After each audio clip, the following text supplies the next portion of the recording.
Coucou belle âme, comment vas-tu? Ici Salama pour l'empreinte du Sphinx et je te souhaite la bienvenue. Déjà, si tu as envie de mettre dans un premier temps dans les commentaires comment tu vis cette saison des poissons, eh bien tes commentaires sont les bienvenus, de même que tes likes, tes partages, ton abonnement, et pour cela je te remercie parce que c'est ce qui permet de faire vivre la chaîne et aussi d'être dans le partage au sein de la communauté qui grandit autour de qui grandit autour de l'empreinte du Sphinx. Donc merci encore. Et bien sûr, je réponds à tous les commentaires parce que moi-même, quand j'écris un commentaire sous une vidéo ou sous une publication, j'aime bien qu'on me réponde, quoi. Ça fait plaisir. Alors, aujourd'hui, nous allons parler de la pleine lune en Vierge qui aura lieu mardi 7 mars 2023 à 13h40. Donc la lune se trouvera à 16 degrés et 40 minutes de la Vierge en face du soleil, lui à 16 degrés et 40 minutes du signe des poissons. Je vais plus vite que la musique. Ouh. Alors le soleil en poisson, lui, se trouvera entre Mercure, la planète de la communication, et Neptune, la planète maîtresse des poissons, mais qui est aussi la planète de la spiritualité plus et qui parfois soit nous met dans le flou, soit nous permet au contraire de lever les voiles.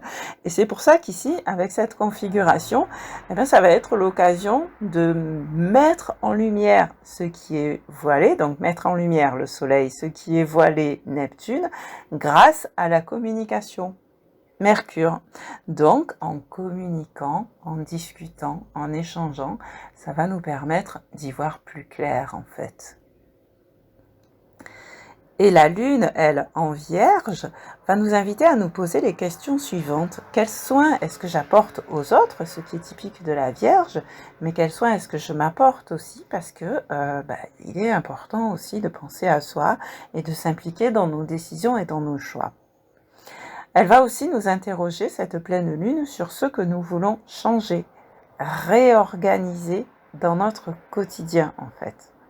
Et avec le soleil en poisson, ces questions nous sont insufflées par la conscience infinie. C'est pas juste, c'est des questions que je me pose comme ça dans mon mental. Non, c'est vraiment, en fait, notre être profond qui est relié à la conscience,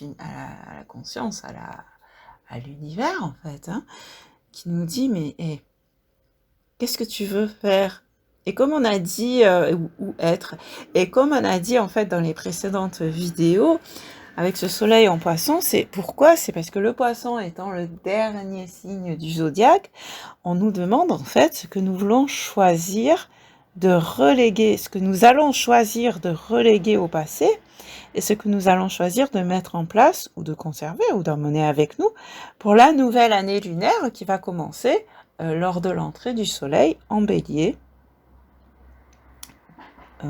aux alentours du 20 mars, je sais pas la date exacte ici, mais on en reparlera le moment venu. Alors Saturne en plus entre aussi dans le signe des poissons, le même jour, à presque 1 heure d'intervalle avec la pleine lune, donc au point de vue universel, on peut dire que c'est en même temps finalement. Et Saturne, c'est la planète de la structure. Et donc, qui dit des structures, dit aussi des limites, ou des limitations, ou des barrières, ou des cadres, etc. C'est aussi la planète de la rigueur. Et là, elle rejoint le signe insaisissable des poissons, parce que si tu essayes d'attraper un poisson, il va te glisser entre les mains.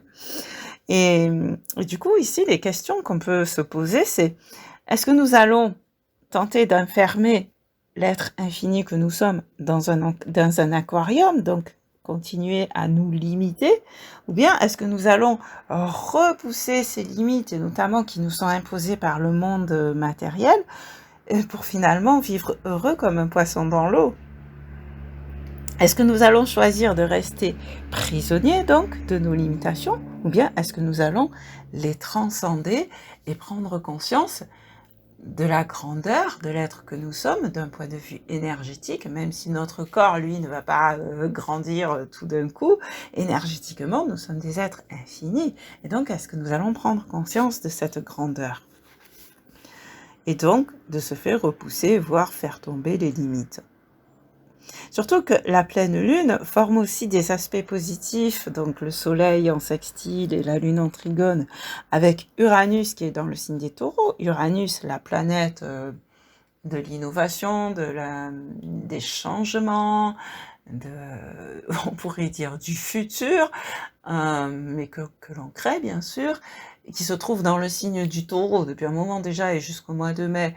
Le signe de taureau qui est un signe de terre, donc plutôt conservateur, mais là Uranus en taureau et avec cet aspect de la pleine lune, ça va être un rappel en fait de cette invitation à effectuer des changements dans la matière et à sortir d'un certain conservationnisme, puis à reconsidérer ce qui a vraiment de la valeur pour nous, ce qui nous nourrit en tant qu'être infini, justement. Ces êtres infinis qui sont, ou ces âmes, si tu préfères, qui sont venus jouer le jeu de la vie terrestre, en fait.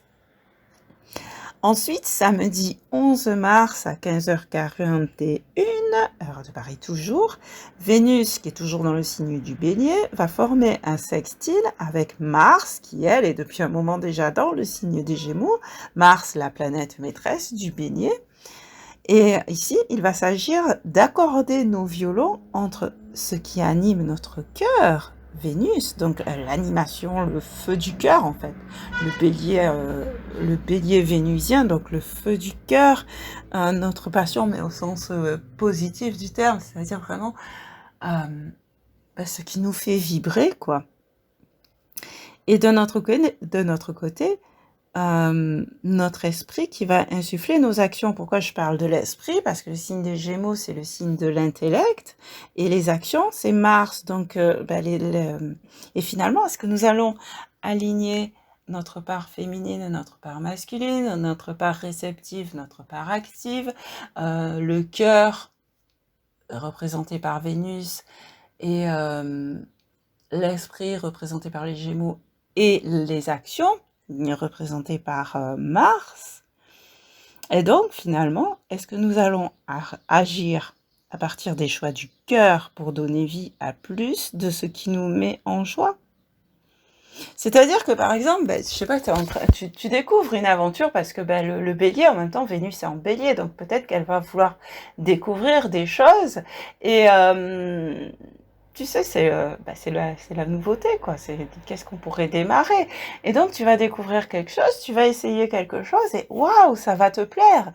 Et donc, est-ce que tu vas faire des actions pour continuer à avoir plus de waouh, ça me plaît? Voilà un peu, moi, les questions que je vois avec cet aspect du 11 mars, donc ce sextile de Vénus en Gémeaux. Non, de Vénus en Bélier et de Mars en Gémeaux. Voilà, écoute, c'est tout ce que m'inspire cette semaine lunaire.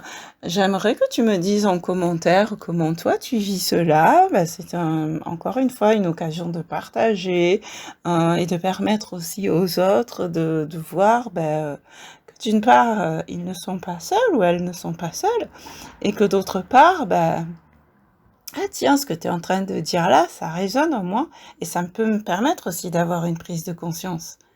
Tu vois? Et donc c'est pour ça aussi que j'ai bien envie qu'il y ait de plus en plus de commentaires sur ma chaîne, parce qu'il y a ce que moi je perçois, et puis il y a ce que chacun vit, perçoit, et a envie de partager, qui peut aider les uns et les autres à voir aussi comment cela se répercute, résonne en soi. Voilà, merci beaucoup, et puis à tout bientôt. Ciao, ciao!